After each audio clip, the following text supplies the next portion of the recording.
Dragon Zord. What's up, guys? This is Courtney, one half of the Brothers Deconstruction here. It's kind of late here, but this is a video that I've been talking about for quite some time now, or at least hinting towards. And since Bruce and I didn't really do any videos at all while we were on vacation out in San Jose, California, I figured that now would be the best time to crank out this video and get it up finally. So I present to you my edit of the Power Rangers movie that came out in 2017. Now, the goal here is to not edit the whole movie. It's really more so to edit parts of the movie that I think should have been done better, that would have in turn led to a more enjoyable film. Now, that's not to say that I didn't like the movie, because as I stated in my review that you can go watch, and I'll link it in the description below, I liked the film, but I think there were things that could have been done differently. So these are some of the story beats and ideas and sequences in the film that I would have personally done differently. That's all. Side note, a lot of the dialogue in this film is clunky as hell.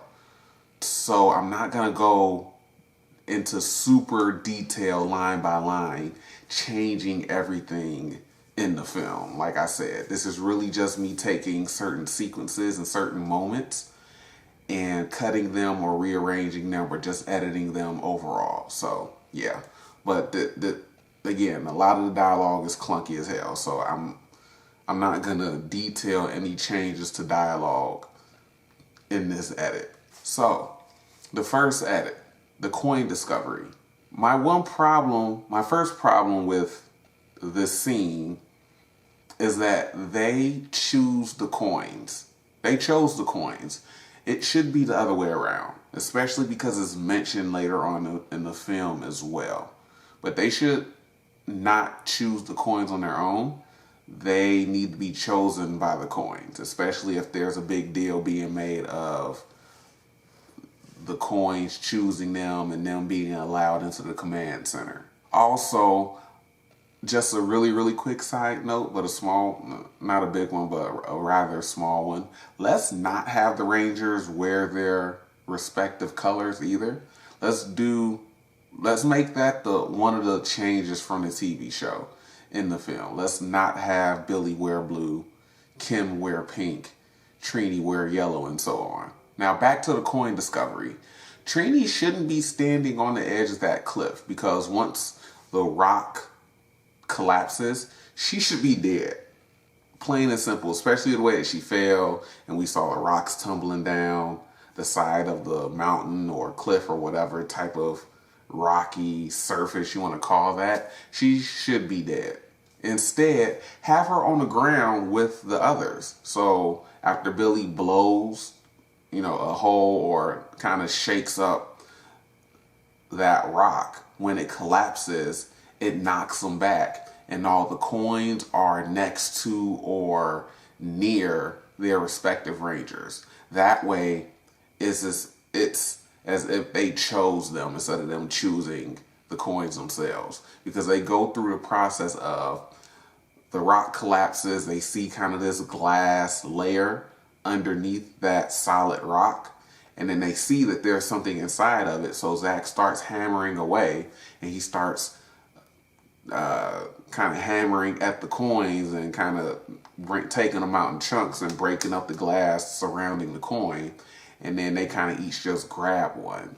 But instead, when the dust settles after kind of the rock collapses, don't have that layer of glass be underneath it, and they walk up to it and kind of, say, oh, what's this? No, just have the rock collapse, have, a bunch of dust like they did before, because even when Trini fell, there was like dust and they all kind of got knocked back anyway. So instead, just shorten the scene. Just have the rock collapse, Trini's already on the ground with the others, have it kind of knock them back, and when the dust settles, the coins are closest to or near their respective Rangers. So all they have to do is say, what's this, and pick it up. It's the same, it leads to the same kind of kind of endpoint where they're still kind of confused by, you know, what's this that came out of the rock and stuff like that. Side note, after the collision with the train, as they're escaping in the van, I'm pretty sure that they teleport out of the van. And if you're watching the movie and you look up at the top of the screen, when the van is after they've gotten hit and the van starts flying through the air and like spinning and everything like that, if you're watching the top of the screen, there's a scene where the van is still rolling in air. And what happens is right before the next shot is it landing on the ground. If you're paying attention and you're watching the top of the screen, and I just so happen to notice this, but if you're watching the top of the screen, you see like a light flash and dart toward the right side of the screen.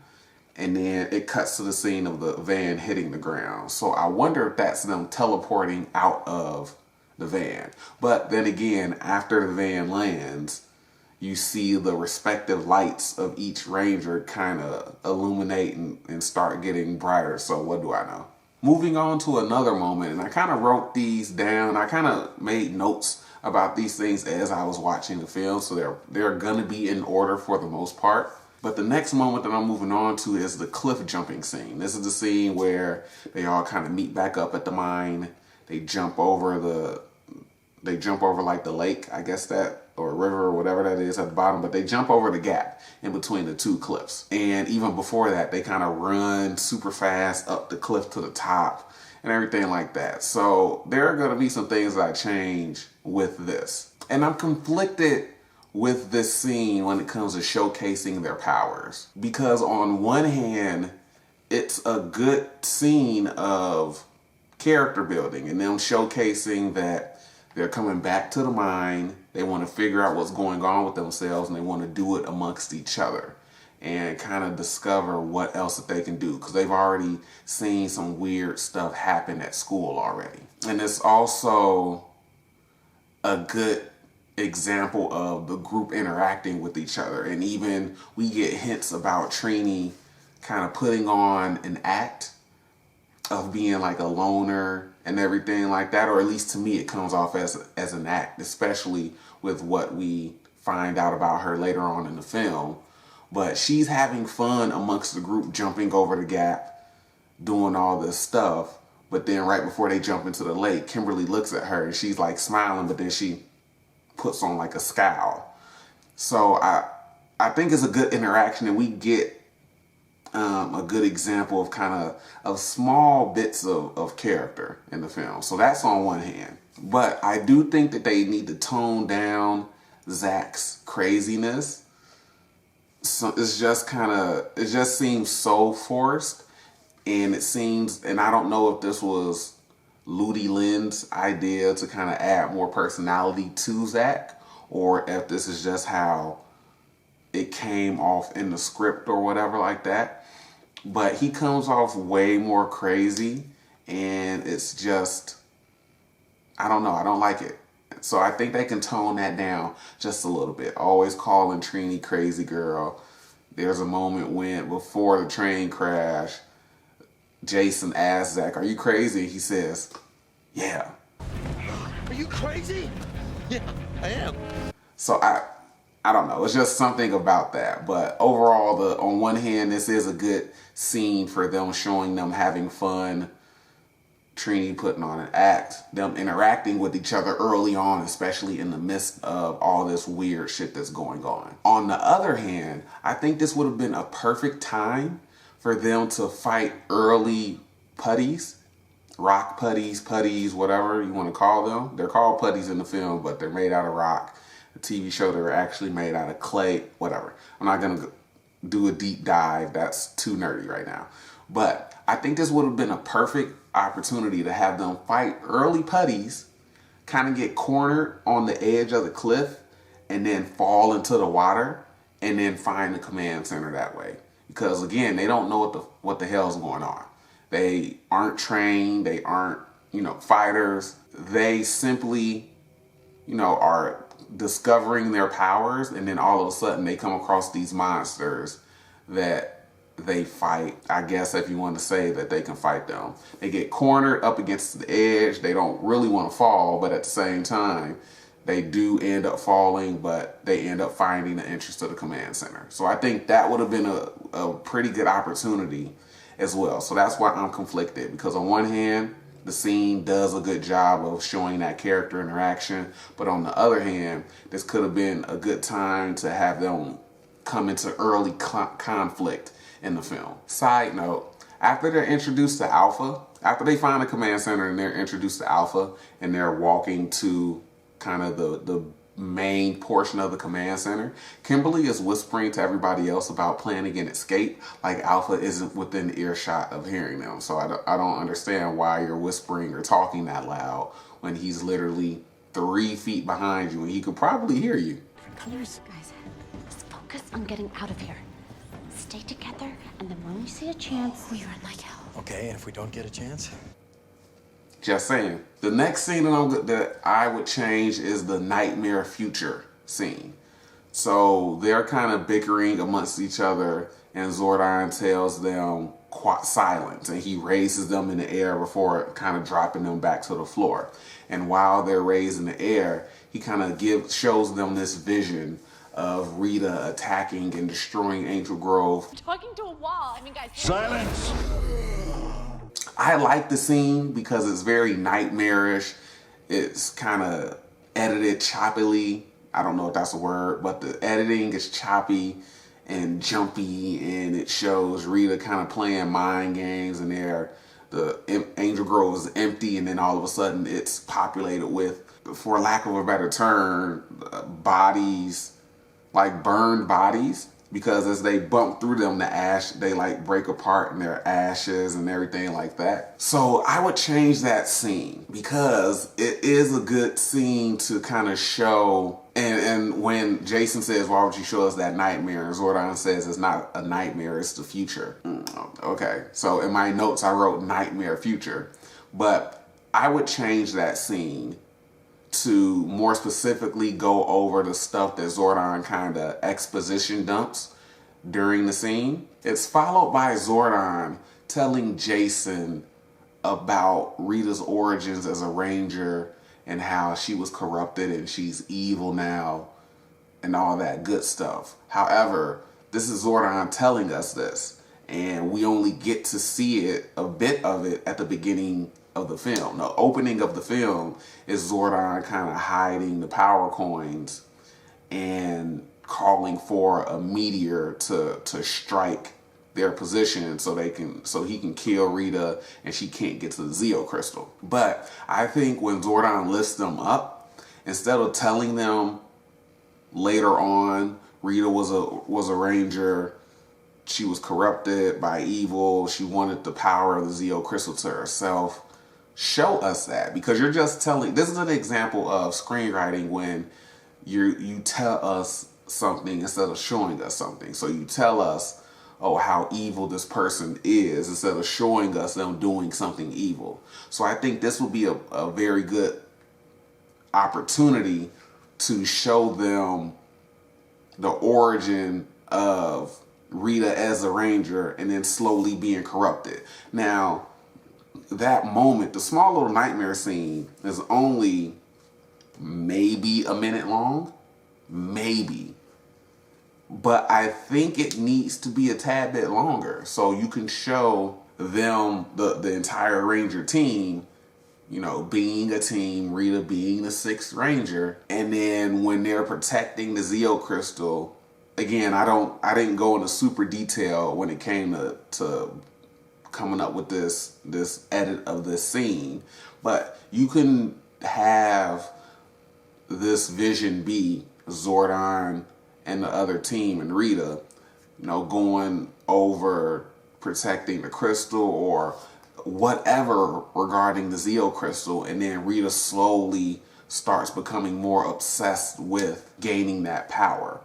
Now, it can be her gold coin corrupting her, or it could just be her wanting the power of the Zeo crystal so bad that she wants to get it by any means necessary. And if that means killing her team so she can get it for herself, then so be it. Now, the one cool thing with this edit is that making this scene longer and kind of fleshing out the origins of Zordon's original team and showing Rita's corruption, I think it should end with the same scene, with the same opening scene of the movie. Because again, we get to see, you know, some type of battle has taken place, some type of big fight has taken place. The Yellow Ranger dies, Zordon is talking to her, and then he takes the coins, bury them, they have dialogue, he has dialogue with Rita, he's already called down a meteor strike and everything like that. So I think this vision needs to be longer, go over all of that stuff. Not super long, it doesn't need to be a 5-minute scene, but take out some time and kind of show them interacting and just show the beats of their team. Rita's the outside member, she's the 6th Ranger. She sees what power the Zeo Crystal can have.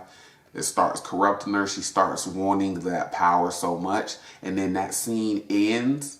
It can show the battle. And then that scene ends with Zordon burying the coins like he did in the opening scene. So I think that would be a really cool opportunity to kind of transition into something that we've already seen as well. Side note, once again, after dumping all the exposition about Power Rangers were a team of heroes sent to protect the universe and everything like that, Zordon says that the coins chose them.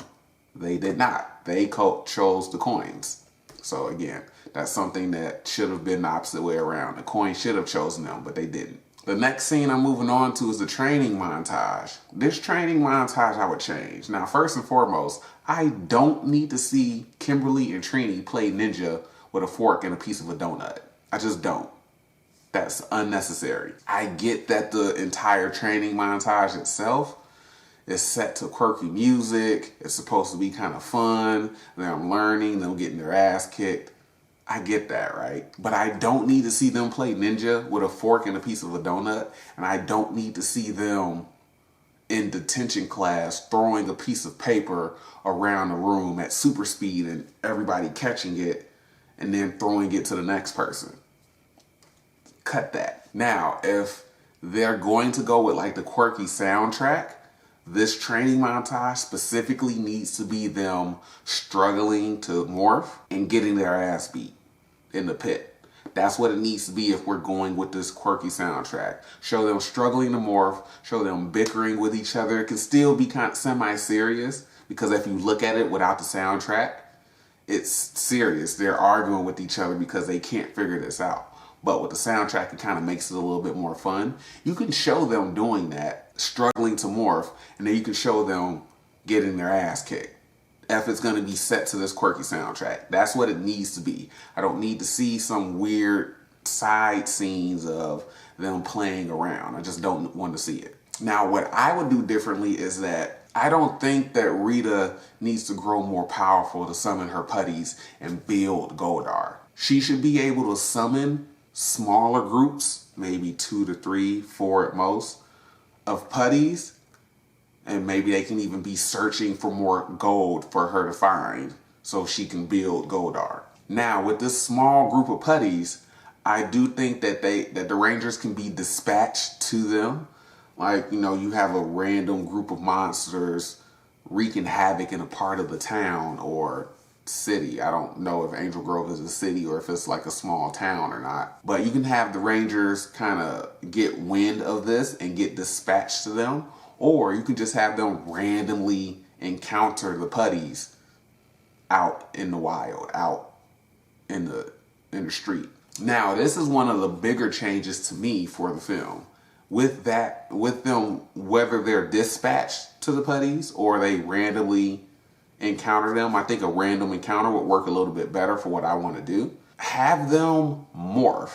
They can morph. Just have them morph. Because one of the main problems with this film to me is that the last 20 minutes of the film, maybe 30 minutes, but the third act of the film is when they morph and we see them in the suits. We should have seen suit action way earlier in the film.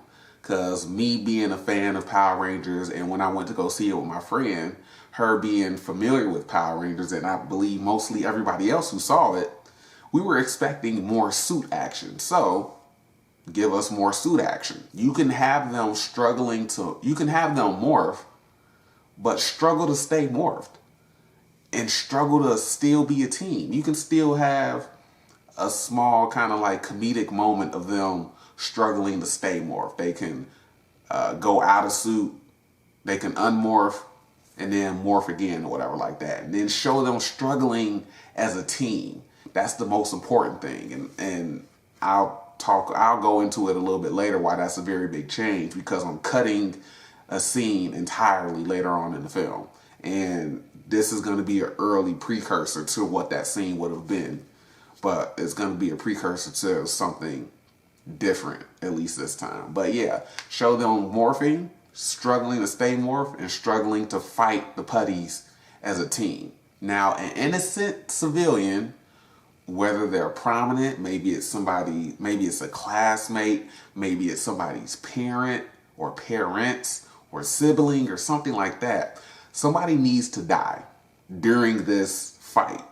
Early in the film, it's not early in the film. This is probably, I think, the training montage probably happens in the first half of the second act. Somebody needs to die. It shouldn't be a ranger, but somebody needs to die to show the seriousness of what's going on. The main reason for this, for me, is because it negates the purpose of the killing Billy scene later on in the film. So if you kill somebody here at this point in the film, and it's not a ranger, it needs to be, again, an innocent civilian that gets killed because the team isn't together, they're not working as a team all that well.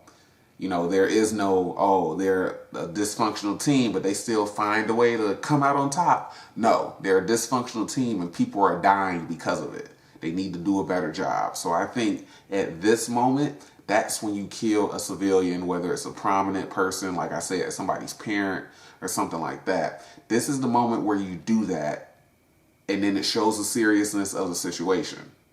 And then it negates the purpose of killing Billy later on in the film. Now, this leads me to change Zordon being a dick. One of the things that I didn't like that I said in my review, and the funny thing is, I still even have my notes for the review that I wrote. One of the things I didn't like was that Zordon was harsh kind of for no reason, because we weren't shown enough for him to be harsh like he was in the film. And I think it should have showed him being more of a mentor instead of just being an asshole for no reason. Like, oh, you guys can't morph, you're useless, blah, blah, blah, whatever. So with my change, with the team struggling to stay morphed and struggling to kind of have that chemistry that they need to, leading to somebody's death, that should be enough of a catalyst for Zordon to be harsh as he is in the film, instead of, doing it after Billy morphs for the first time, because Jason and Zach get into a fight and Billy morphs for the first time because he breaks them up. Now, I still don't completely understand why he morphed at that moment.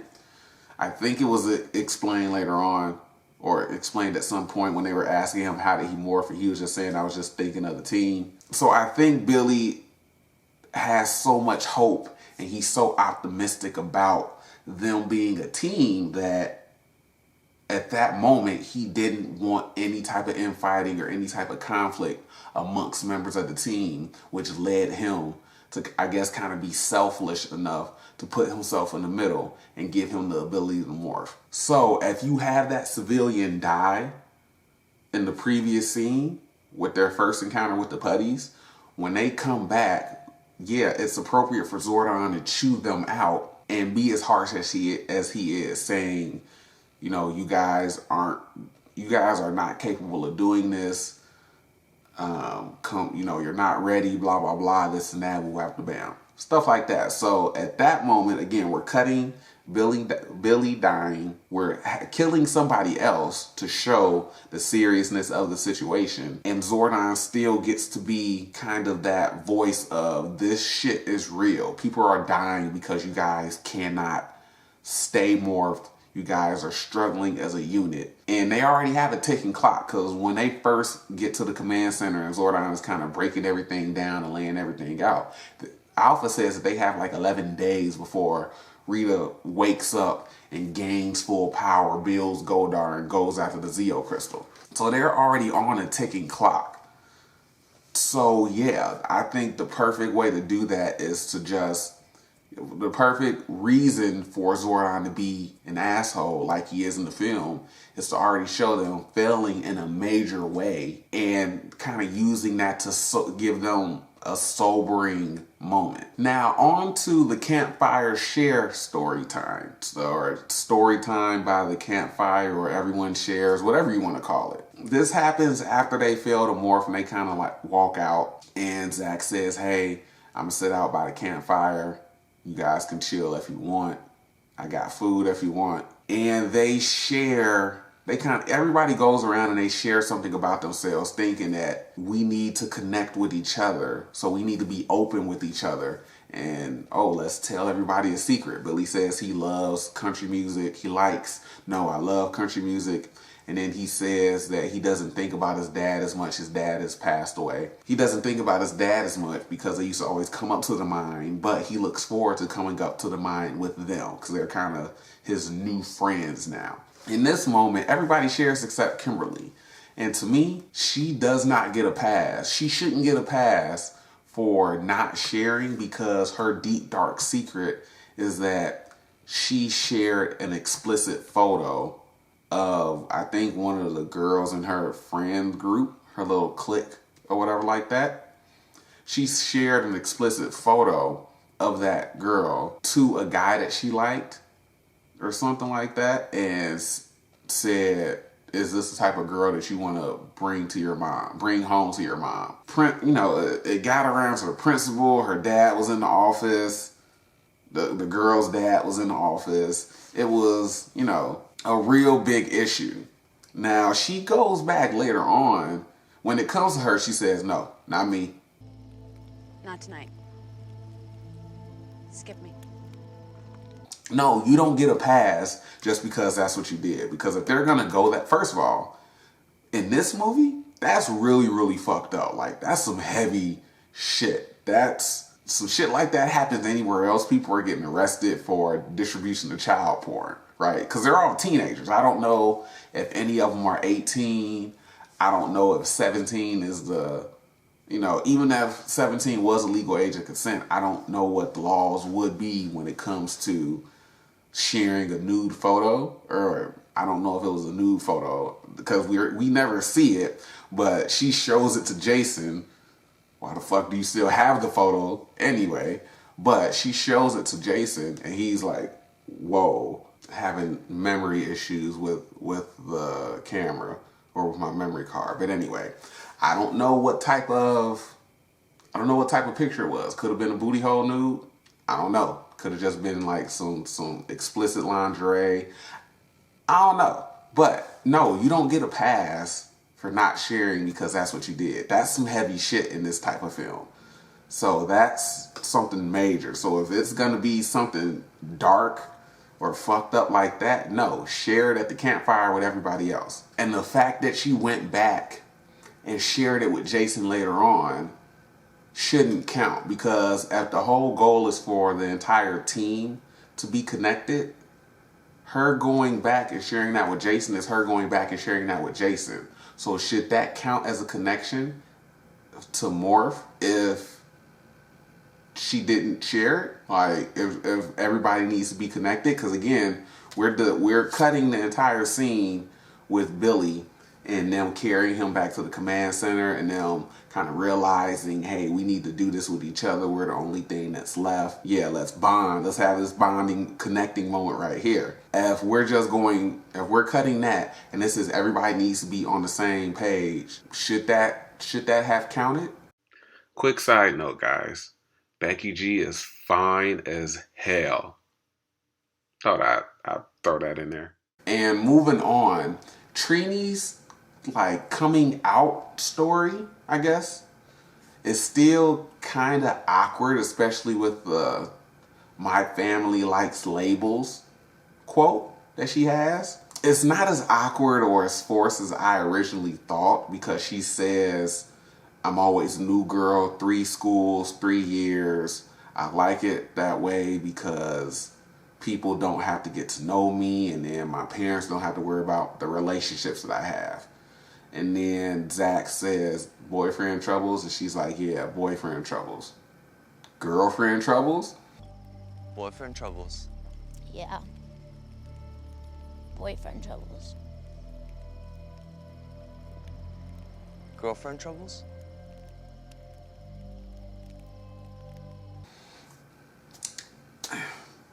I mean, I think it could have been handled or executed a bit differently, that's all. Side note, the wrestling match that Trina and Rita have when Rita visits her in the middle of the night should have startled her entire family.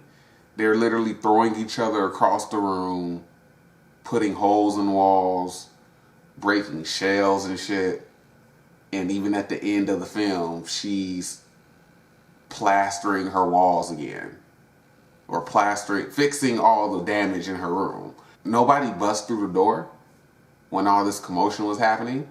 I don't understand. So, like I stated before, the one big thing for this film that I would have changed, and I've already gone over why, we cut the Billy death scene, the revival scene, that sequence. So from them searching for, I was about to say Trina, for them searching for Rita at the dock, her finding out where the Zeo crystal is, it being a Krispy Kreme, killing Billy, them taking him back to the command center, reviving him, all that stuff, we cut it.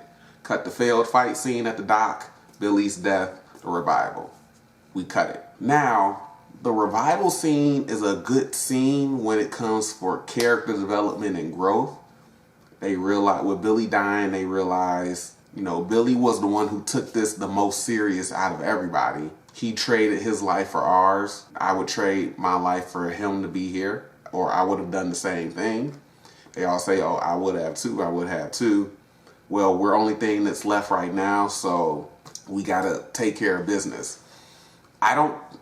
I think, again, that's a really good scene for character development and growth. But it shouldn't be based around a death that we know is going to get reversed anyway. We know that they're not going to be ballsy enough to kill one of the main Rangers and keep it that way. Instead, how about we have Rita build Goldar and start destroying the city and tracking where the Zeo crystal is? It's in a Krispy Kreme, right? Billy tells her it's in a Krispy Kreme. So how does she find, if we're cutting that entire lead up scene and her interrogating them and getting that information, how does she find out? Well, at one point in the film, after he's like destroying the Krispy Kreme and kind of opening a hole in the street, she says, "I can feel it, I can sense it." So just have her track the Zeo crystal by its energy. She says that she can sense it already. So just have her get strong enough or find a large enough supply of gold to build Goldar. And because she's that powerful to build Goldar, she can be powerful enough to kind of sense the location of the Zeo crystal. Now, with Goldar destroying the city and her tracking the energy of the Zeo crystal, this can be reported on the news.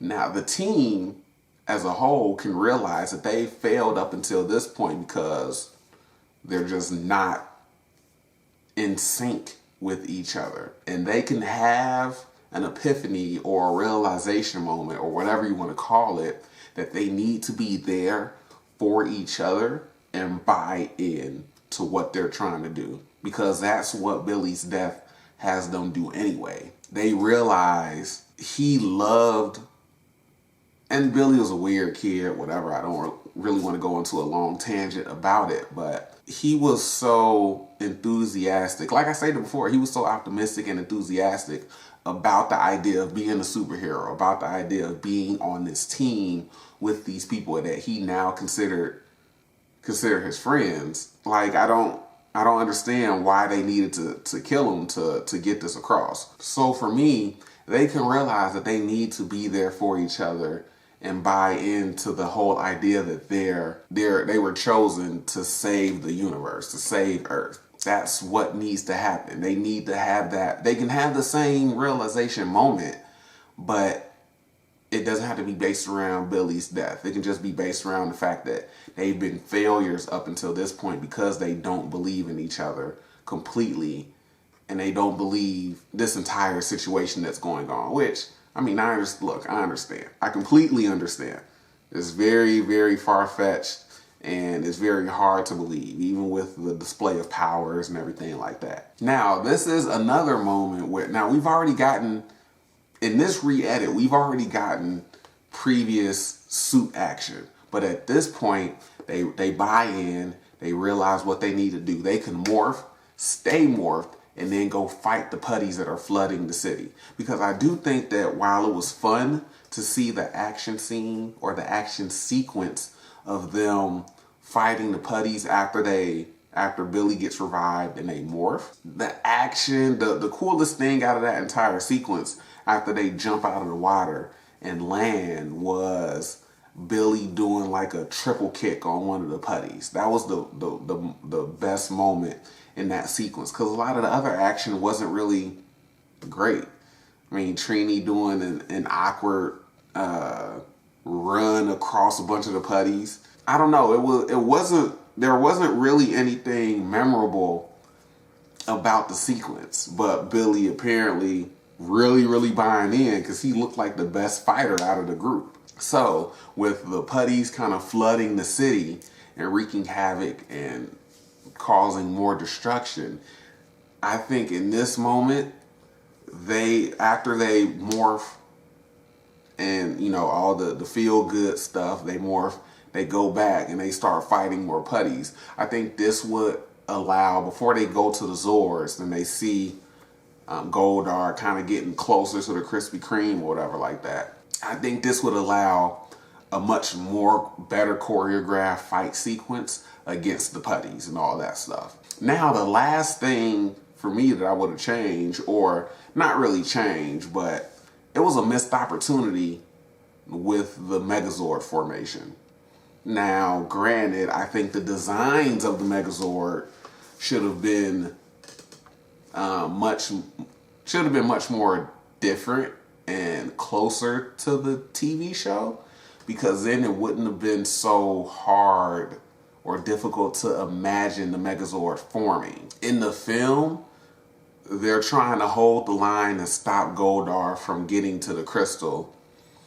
He bends Kimberly's pterodactyl up, and you see like the wings bend it in, and I think on the toys that's how you form the Megazord. He pushes them all into, he's pushing them into like now granted, the Zeo crystal is like deep in the earth, so he's literally pushing them into the fire. Then we kind of see, you know, we hear screams. It's kind of nightmare fuel, because we don't know that they're gonna, I guess the whole thing is that we don't know that they're going to survive this, but we kind of see the Megazord getting formed. It's over, the screen fire effect is overwhelming as hell, so you don't really see anything super clearly, but we see like the main parts of the body kind of being formed. We see connections being made, gears turning, things like that. This was a missed opportunity, and I think if the designs of the Megazords had been closer to the actual TV show, we could have gotten a different moment where they still could have been pushed into the fire, but then we kind of get the same type of montage of the Megazord forming, like the legs, like the Zords coming together, forming different body parts and things like that. I don't know. I didn't really like the way that they hit it. I think the designs played into that. So if the designs are different, then I think that it leads to a more enjoyable Megazord formation to me. Because again, it was really awkward to imagine how the Megazord formed because it was so different than what we're used to seeing on the TV show. That's my long ass edit for Power Rangers, Saban's Power Rangers that came out in 2017. We're getting a reboot. I don't know when it's coming out, but apparently it's gonna be a group of teenagers that get sent back in time to the 90s, and they have to find their way to get back. That's what the articles that I've read about the new film have said. I don't know if that's true. For right now, I'm gonna take that as a rumor, but the floating rumor around the new Power Rangers reboot that we're gonna be getting is that it's about teenagers being sent back to the 90s, and like Back to the Future, they have to find a way to get back to their time. Yeah, it's a no for me, big dog. Hopefully you enjoyed this long ass video. Again, I appreciate all the support, whether it's 1, 5, 10, or 100 views. Check out our other videos. Again, I'll be linking the video of my movie review for this film down below. And check out all the other videos as well, guys. Again, I appreciate all the support. Catch you guys later. As you can see, my super cool hat.